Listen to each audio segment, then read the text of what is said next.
Don't ruin your life. Don't date or marry someone who is frequently angry, belligerent, or argumentative.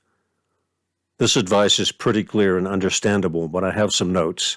Men, and especially young men, are more likely than women of any age to become randomly and irrationally angry and then act impulsively. The phrase, angry young man, didn't appear from nowhere.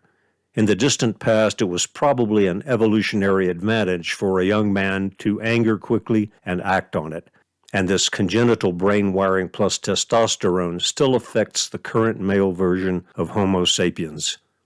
You may ask, how could it have been an evolutionary advantage to anger quickly and then act impulsively? Imagine an agreeable, slow-to-anger caveman and a hot-tempered caveman discussing how to fairly divide a dead mammoth. Let's say at some point the hot-tempered caveman becomes impatient with all the talk.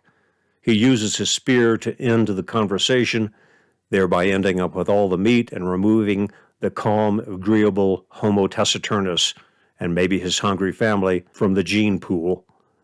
After thousands of years and hundreds of thousands of similar incidents, the hot-tempered, impulsive genetic strain of male humans ends up dominating tribes, societies, nations, and empires.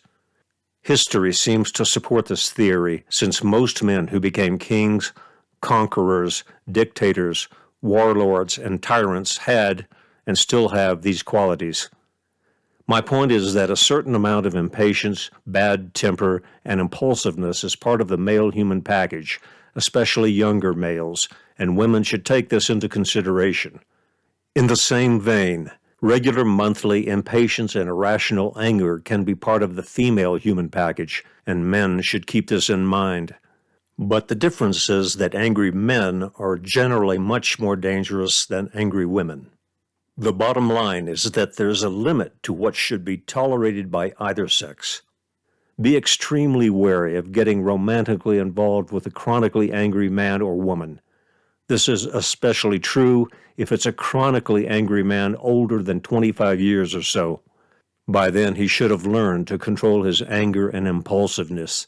If he hasn't, it could be a permanent trait.